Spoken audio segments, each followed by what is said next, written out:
పితా పుత్ర పవిత్రాత్మ నామమున ఆమేన్. క్రీస్తునాథుని యందు ప్రియమైనటువంటి క్రైస్తవ సహోదరి సహోదరులారా, ఈనాడు మన యొక్క శ్రీ సభ 14వ ఆదివారాన్ని జరుపుకుంటుంది. ఈనాడు పట్టణాలు ఏమి చెబుతున్నాయో దీనికి సంబంధించి కథలు, అదేవిధముగా పాటలు మనము క్లుప్తంగా ధ్యానం చేద్దాం. ఒక రోజున సాధు సుందర్ సింగ్ అనేటువంటి ఒక గొప్ప దైవజనుడు, ఆయన సిక్కు మతస్థుడు, యేసుక్రీస్తుని నమ్ముకొని రక్షింపబడి ఆయన దేవుని యొక్క సువార్తను ప్రకటిస్తూ ఉన్నాడు. పలు ప్రాంతాలకు వెళ్ళిపోయి ఆయన కాలినడకని వెనకటి కాలంలో ఆయన దేవుని గురించి ప్రకటిస్తూ ఉన్నారు. ఇలాంటి సందర్భంలో, ఇలా ప్రకటిస్తున్నటువంటి సందర్భంలో ఒక గజదొంగ, మానవులను చంపేటువంటి ఒక నరహంతకుడు ఇతన్ని పట్టుకొని ఇతన్ని చంపాలని చూశాడు. అతని దగ్గర ఏమైనా ఉంటే తీసుకొని అతన్ని చంపాలని చూశాడు. క్రితంలో అతను చాలామందిని ఈ విధంగా బలవంతంగా చంపినటువంటి వ్యక్తి. ఆయన పట్టుకొని తన గుహకు తీసుకుపోయి అతను చంపాలని చూశాడు.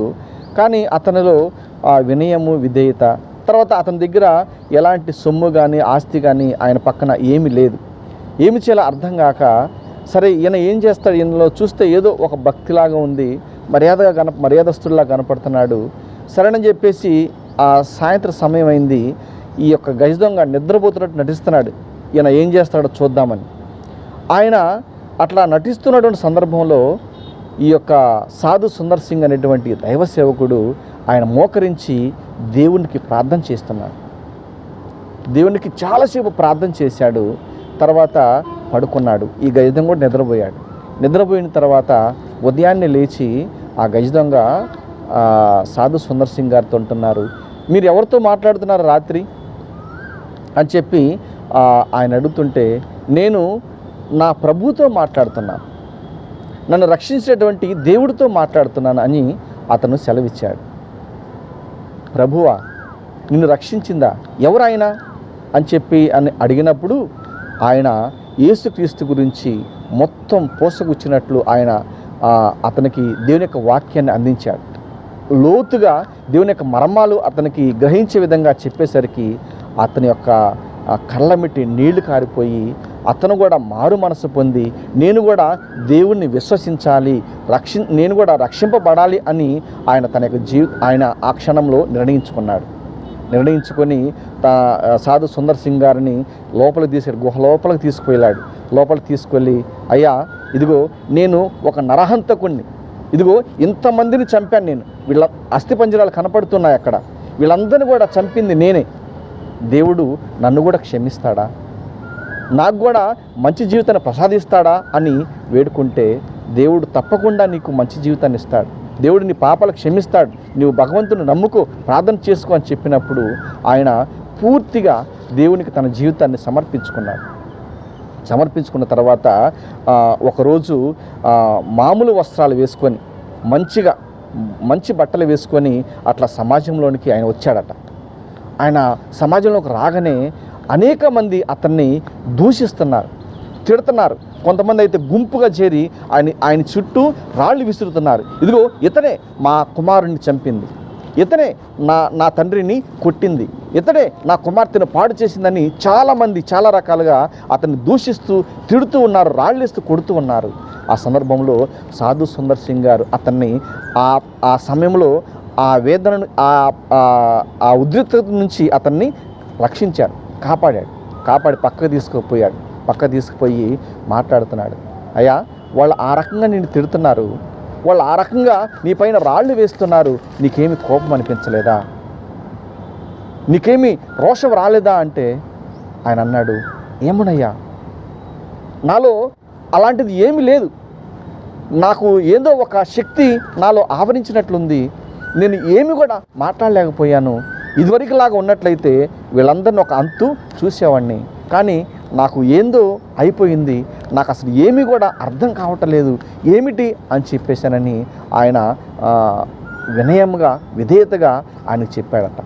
ప్రియమైనటువంటి దేవుని బిడ్డలారా, క్రీస్తు గనక మనలో ఉంటే, క్రీస్తు గనక మనతో జీవిస్తే మనలో కోపం ఉండదు, క్రోధం ఉండదు, ద్వేషం ఉండదు, ఇంకా ఏదో చేయాలి అనేటువంటి ఆలోచనలు మనలో ఉండవు. క్రీస్తు ఆయనలో ఉన్నాడు. ఆ దొంగలో తన యొక్క యేసుక్రీస్తు యొక్క ఆత్మ ప్రవేశించింది. మంచిగా అతను జీవిస్తూ ఉన్నాడు. కాబట్టి అందుకే వాళ్ళు ఏమి చేస్తున్నా కానీ ఆయన ఏమి కూడా చేయలేకపోయాడు. కారణం ఏమిటంటే ఆయన క్రీస్తులో జీవిస్తున్నాడు. క్రీస్తులో జీవించడం మొదలుపెట్టాడు. కాబట్టి ఈనాడు కూడా మనము క్రీస్తును ధరించినటువంటి మనము, క్రీస్తు యొక్క శరీర రక్తాలను భుజిస్తున్నట్టు మనము, క్రీస్తులో జ్ఞానస్థానాన్ని తీసుకున్న మనము ఈరోజు ఏం చేస్తున్నాం తెలుసా? దేవునికి వ్యతిరేకంగా పోట్లాడుతున్నాం. దేవుణ్ణి దూషిస్తున్నారు. ఈ రోజున దేవుణ్ణి, యేసుక్రీస్తుని తునీకరిస్తున్నారు. దేవుని యొక్క వాక్యాన్ని బోధిస్తూ ఉంటే ఇతను వడ్రంగి వాడు కదా, యేసేపు కుమారుడు కదా, మరేమో కుమారుడు కదా అని చెప్పి, ఈయన అక్కచెల్లెలు మనతో ఉన్నారు కదా అని చెప్పి హేళన చేస్తున్నారు. ఎక్కడివి ఈయనకు ఉన్నటువంటి ఈ యొక్క గొప్ప గొప్ప రహస్యాలు, గొప్ప గొప్పగా స్వస్థతలు ఏంటి, ఈ యొక్క ప్రసంగం ఏంది, ఇలా చేస్తున్నాడు అని చెప్పి తృణీకరిస్తున్నారు అందరూ. మొదటి పట్టణంలో కూడా చూసినట్లయితే ఆ యెహెజ్కేలు ప్రవక్తను ఏం చేస్తున్నారు? ఇశ్రాయేల్ ప్రజలు వాళ్ళందరూ కూడా అతన్ని కూడా ఏది పడితే అది మాట్లాడుతున్నారు. ఆయన కంప్లైంట్ చేస్తున్నాడు యెహెజ్కేలు గారు, అయ్యా వీళ్ళు మొండి వాళ్ళు లాగున్నారయ్యా, ఏం చేయాలి వీళ్ళతోటి అని చెప్పి ఆయన ఆవేదన వ్యక్తం చేస్తున్నారు. తిరుగుబాటు చేస్తున్నారు వీళ్ళు అని చెప్పి యెహెజ్కేలు ప్రవక్త దేవునికి ప్రార్థన చేస్తున్నారు. కాబట్టి ఓపికగా ఉండు యెహెజ్కేలు అని భగవంతుడు యెహెజ్కేలుతో మాట్లాడుతున్నారు. కాబట్టి ఈ రోజున మనము ఈ యొక్క పట్టణాల ప్రకారముగా మనము యేసుని దూషించే వాళ్ళుగా ఉన్నామా, తిరుగుబాటు చేసే వాళ్ళుగా ఉన్నామా, లేదా వినయము విధేయత కలిగి జీవించే వాళ్ళుగా ఉన్నామో మనం ఈ రోజున ఆత్మ పరిశీలన చేసుకుందాం. ఈనాడు దేవుని యొక్క వాక్యాన్ని బట్టి కొన్ని పాటలు ఉన్నాయి. అవి ఏమిటంటే మనం పాడుకోవచ్చు.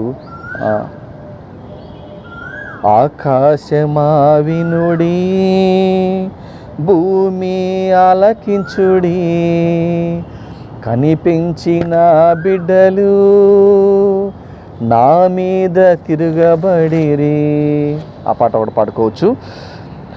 నీ వాక్యమే నన్ను బ్రతికించెను, బాధలలో నెమ్మదినిచ్చెను. ఆ పాట ఒకటి.